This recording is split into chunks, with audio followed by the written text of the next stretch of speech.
Hey, welcome to the Steve Davis Show. Today's special guest is Ira Harge, legendary basketball from UNM and pro basketball player, almost everything, just a legend. And I want to thank you for coming on the Steve Davis Show. Well, thank you, Steve. You know, we had Ira Jr. on, and congratulations to him. And I know that's a great feat to see your son win a back-to-back state championships. But we want to talk about Ira Sr. right now, and I've been intrigued about you. For me, one, I want to thank you just how you treated me at UNM when I first came to UNM. It was like I just want to thank you because you were so good to all the young athletes that went to UNM, and it was just kind of a mentor, and everybody looked up to you from being a Lobo player. Well, let me say this: there are three Iras: senior, junior, and the third, Ira's junior son.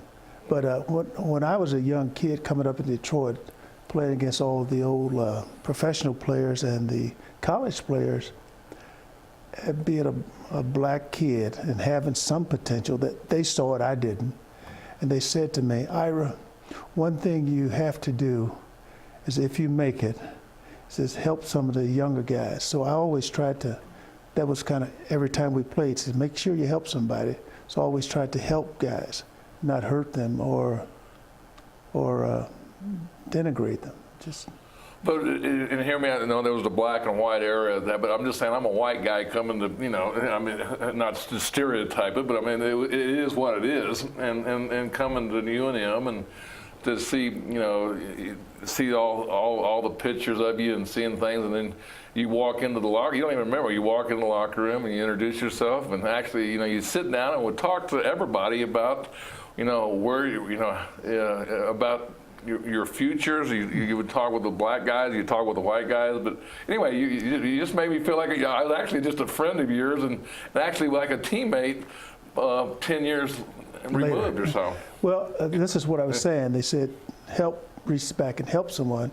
They didn't distinguish black or white. They said help them, help the young guys. So I played against and with a lot of young guys as a professional, that I would try and tell them and help them detour around the roadblocks. Guys, this was in the 70s, guys were starting to drink a lot and drugs and things like that, and I tried to steer them away from that. Not only because they were basketball players, or if they played at UNM, or I knew them from wherever, I tried to steer them away from those kinds of things so that they could fulfill their dreams like I had fulfilled mine. Well, the other intriguing thing is I really didn't know how you got to Albuquerque. I always like to hear people how they got to Albuquerque, and here, you're from Mississippi, but you lived there only 3 years. But basically you're from Detroit. Is that correct? Yeah, I was born in Mississippi, a little town called Anguilla. It's Anguilla, which means an eel. I was born there, and if you go to the Google, you'll see, you Google Anguilla, and they'll tell you about the famous people from Anguilla, Mississippi. I never knew I was famous. I never knew that they knew who I was, because I was just a little 3-year-old when my family left there. But I forget where I was going, but anyway, these. You're getting back to. Yeah, we moved to Detroit in 1945, and I was born in '41. And my father worked for Allen Industries, which was a part of the auto manufacturing. They manufactured the car seats.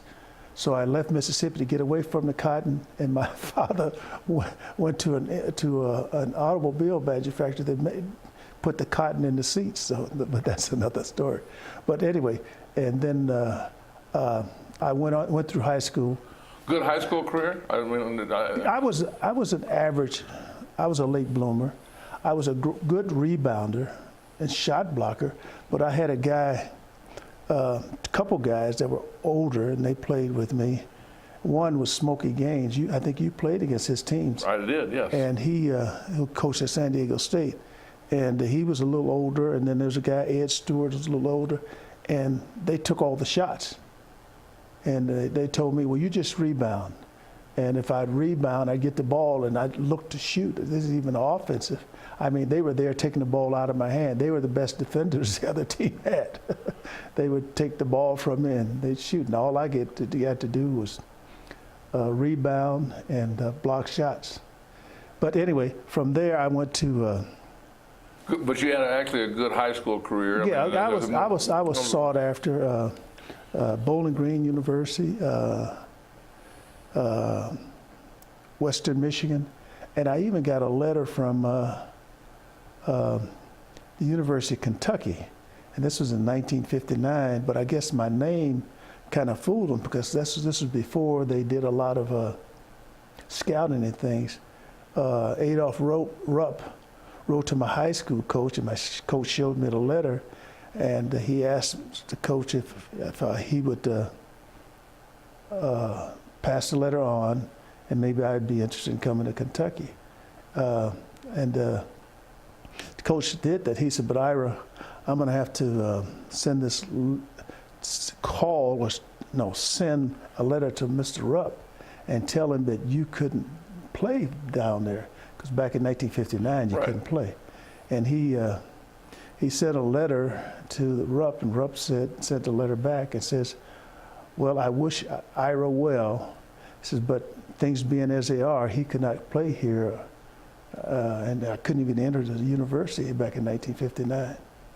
So from there I went to Bowling Green, but I was discouraged there, so I left. So you actually went to Bowling Green? I went to Bowling Green so for you one semester. One semester? I was going to stay a year, but I'll tell you, what happened was we were going to go from Bowling Green, which was 70 or 80 miles from Detroit, and this was in December of '59, and my family was all excited about me coming to play.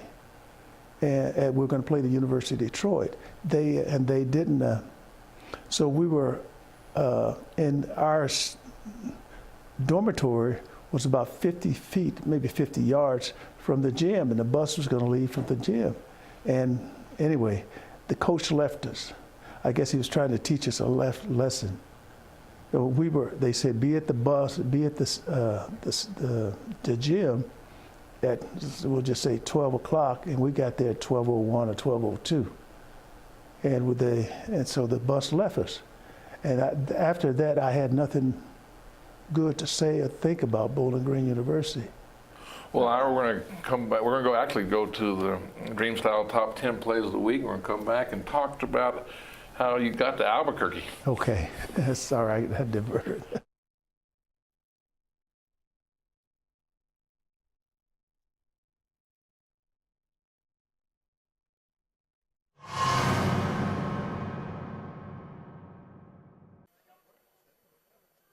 And flags are going to fly here. And wide open, making the catch and standing the end zone is Dello Davis. Well, what's going to be the call? Is this going to be a touch?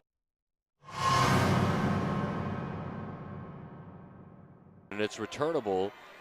Edwards makes a move and another move to the outside. Uh-oh, look out. He puts on the Jets in a 50-yard.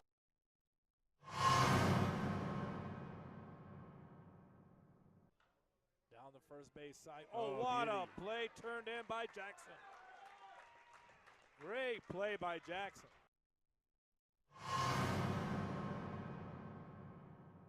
Dello Davis are in motion. Dello Davis going to get the carry out of motion. And look out, here comes Dello Davis. He's through. Davis all the way.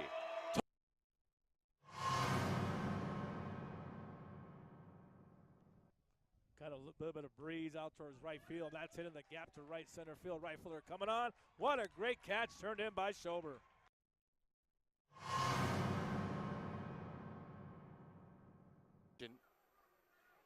There's Wichita, the kick. Here's Bray. A little stutter. Look out. Antonio Bray's got to move to the outside, and it's all wheels from there. He's going to take it.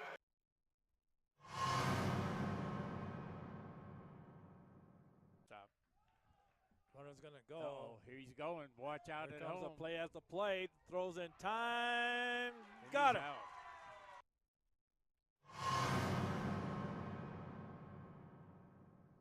the day that Parker's pitching.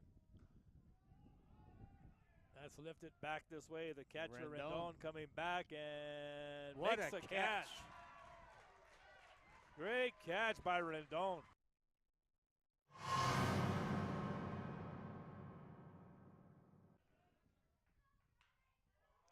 Up the middle. They're waving him around. It gets by. Here comes a winning run. Connor Langwell scores a winning run off the bat of Garrett Langwell. Clovis is going to win it 3-2. RBI single for Garrett Langwell, Tom.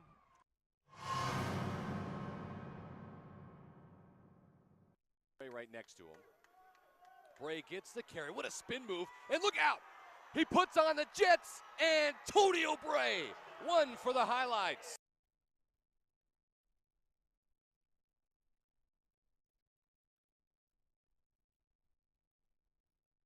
Nothing completes a trip downtown like a visit to Lindy's Cafe. You won't find a more relaxing restaurant to unwind at. Located on 5th and Central, proud supporters of Proview Networks, Lindy's strives to be a friendly and welcoming place. Lindy's, a great place to be seen.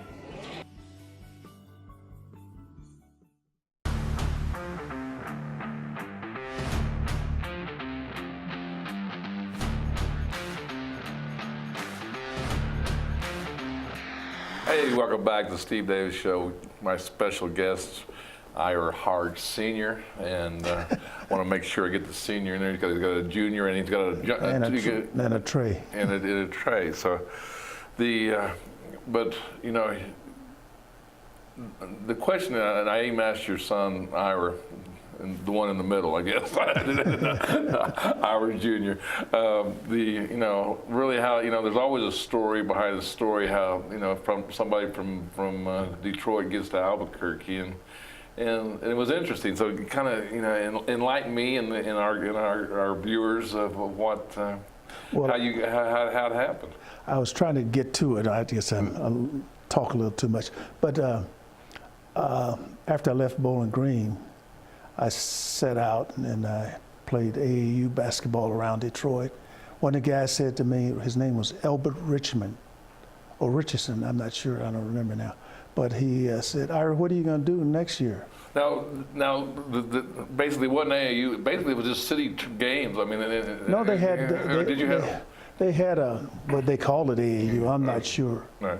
Yeah, but it was. I played in the city league, and this older guy, Richmond. Which is like an NBA league. I mean, those city leagues in Detroit were. They're stories within themselves, right? Well, these are a lot of the guys, older guys who couldn't at the time play in the NBA. Would play there in the city league, or they would play with the Globetrotters or the Harlem Clowns. I guess the other ones were team. But anyway, Richmond asked me what was I going to do, and I said, well, I don't know. He said, are you going to go to? He said, you ought to go to school somewhere. I said, well, I don't really have a place. And Bob King was a assistant coach at the University of Iowa with Sharm Sherman, who was the assistant, was the youngest head coach ever at the time. I think he was like 25 years old, 26 years old. And anyway, Sharm Sherman, Richmond said to me, Bob King is coming to town.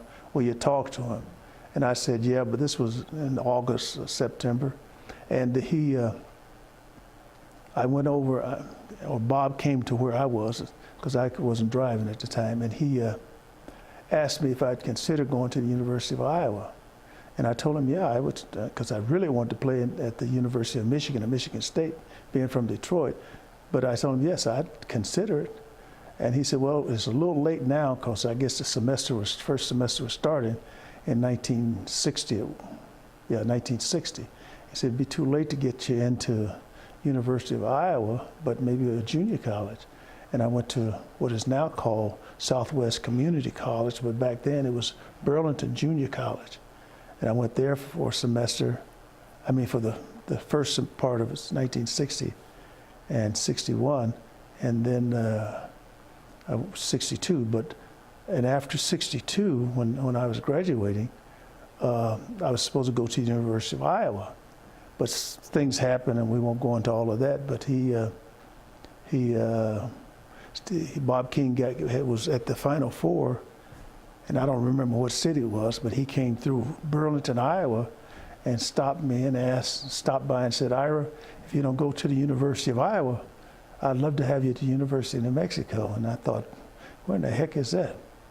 Is that in the United States? Yeah. Yeah, where I thought it was some foreign country, because I'd only been, as a kid, I'd only been out of Detroit when I went to Bowling Green. I went down, which was 90 miles down the road, and here they were talking about 1,300 miles away, and that's the end of the world for me.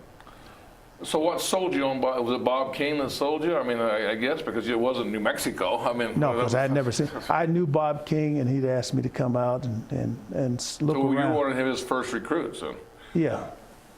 Well, I said yeah, but I don't know. I don't know what he did, but I know what happened with me. Yeah. It was like when he became head coach, and you were one of his first guys that come. Yeah, he came to Iowa. Burlington, and there was a guy, Claude Williams, who I played against in the junior college league there, division, and Claude was at, I think, Centerville, and Bob stopped over there, came over here, and went somewhere in Illinois. There was a guy, Ed Edson, that played at one of the junior colleges, I don't remember where, in Illinois, and he got the three of us to come down to Albuquerque that summer, and we played around and hung around. And one of the interesting things. So what was it like when you flew in? Definitely flew in, and what? No, I came on a train. You came on a train. You actually came in a train. On a train, yes. Santa Fe train? No, yeah. Well, it's the old Santa Fe, and it came into Albuquerque. They. The Bob King was the only person I knew here when I got here, and we were down at the old train station, and I think it was 2nd Street where the train would come into. I got off the train, and I had a little suitcase and a foot locker. I didn't know how long I was going to be here, so I figured I'd bring all my stuff. Anyway, he met me. And I remember right across the street from the train station was old Simon's Sporting Goods. I think it was called Simon's. Right, it was. Yeah, and we went in, and Cy Simons was his name. And I met him, and I met Danoff. I can't think of his first name. Hi, Danoff. Heidi? Hi, yeah. And they introduced me, and then we went to the university. I met a couple of the guys, and but one of the things that happened, I always look back in retrospect. Or was it Mike Danoff? It was Jaime. It was Jaime. Jaime, yeah. Jaime, and Mike. Mike's his son. Yeah, Mike's an attorney. He and his sons are also attorneys. But anyway, we went to the university, and we were playing, just playing, going to a regular tour, and he said to me, Bob King that is, said to me, "Ira, you ought to register in this driver's training course." He said, one, you can be able to get your New Mexico driver's license. I had a Michigan driver's license. He said, but you be able to get your driver's license, and you'll get 3 hours credit. I think it was 3 hours. And he said, that'll help you towards your graduation. And being as naive as I was, and I'm not accusing Bob of anything, but he said, let's register in this class. It's a 2-week class. He said, and after the class, you can go back to Detroit and you can make up your mind. And I didn't realize that by enrolling that it jeopardized my eligibility as far as going to any other place. I wanted to go So he got you. Bob King had a little trickery there. Well, not trickery. He was cementing the deal. Right. So I enrolled in the class, and here I am. Well, we're going to come back to that story. We haven't even got to your career or anything, but we'll come back and pick up when you got to UNM. The Cherry Silver Benefit Home Show, April 7th and 8th, benefiting the UNM Children's Hospital, Popejoy Hall, and Anderson School of Management. See exhibitors feature windows, doors, kitchen, bath, sunroom, stucco. The Cherry Silver Benefit Home Show at Dreamstyle Arena, The Pit. Don't sacrifice quality and flavor when you're in a hurry. Golden Pride offers ribs, fried chicken, green and red chili, breakfast burritos, and Frontier Cinnabons. 4 great locations, or visit us online at goldenpride@abq.com. Golden Pride Barbecue Chicken and Ribs, proud supporter of Proview Sports Network. Sadie's is a proud supporter of New Mexico high school sports and athletics, and we here at Proview Networks would like to thank Sadie's for their continued support in helping us bring you all of your New Mexico high school sports coverage.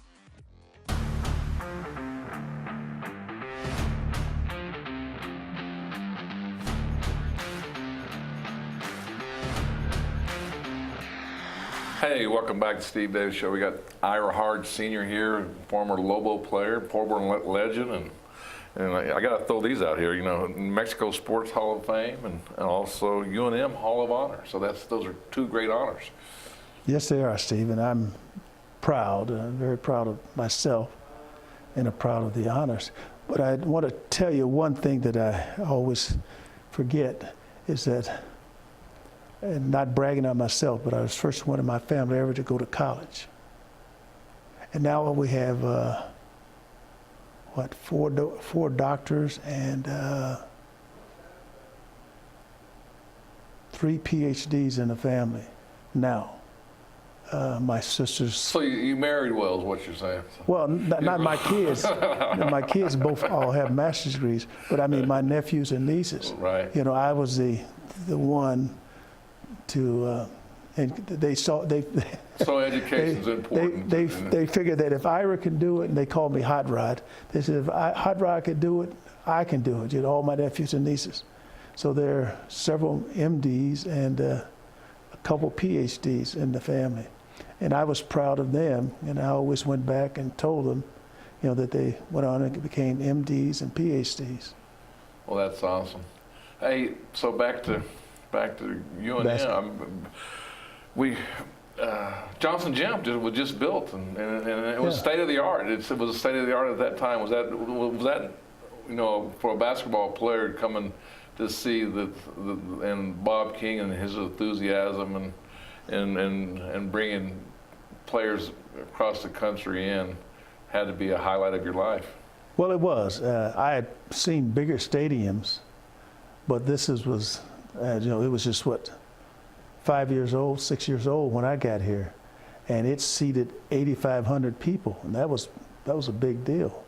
And at that time, it was filled. Yeah, it was filled. No, not when I first got here. Right. The first time I played at Johnson Gym, Southeast Oklahoma State, I can't remember what school it was, but there was like 2,500 people. Then the next time was 35, 45, 55. Then shortly after that, the season of 63, 64, it was sold out. And I don't know if they were doing season tickets then, but I mean, it was waiting lines, and people waited. You know, it was, and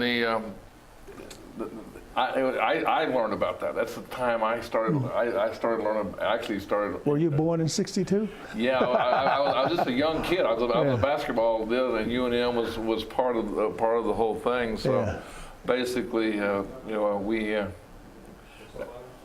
Osmosis, that's kind of where I started actually to learn about you and a lot about Bob King and the conference. But back to the facilities was state of the art at the time. But what was your thinking? A little cultural shock when you came to Albuquerque?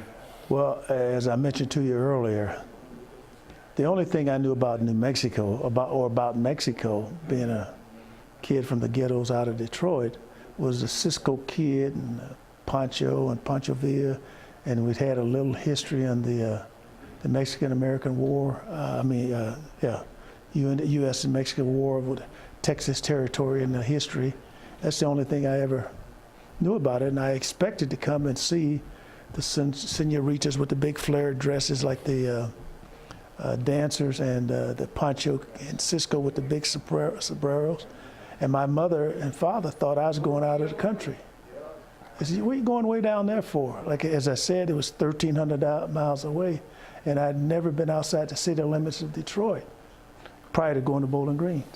Well, in a way, you're the beginning of Bob King, the legend that he built up with, you know, what he's done with UNM and building the pit, the Bob King Court, but it's really, your career is astounding. I mean, I look at some of these stats. I mean, 62 to 63, you're 21 points. 13 rebounds, 63, 64, 16 points, and 10 rebounds. But the biggest thing is you got to go back east and play in the NIT, which was a big tournament, as big as the NCAA at that time, if I'm correct. Yeah, it was. As a matter of fact, a lot of teams preferred to go into the NIT over the NCAA.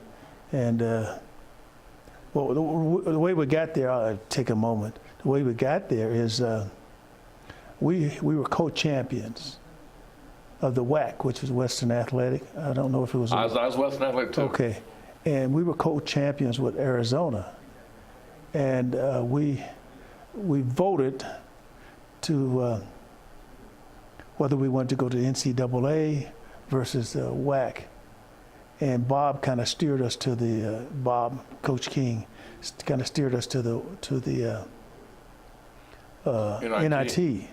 And we went up there and shocked a lot of people, including ourselves.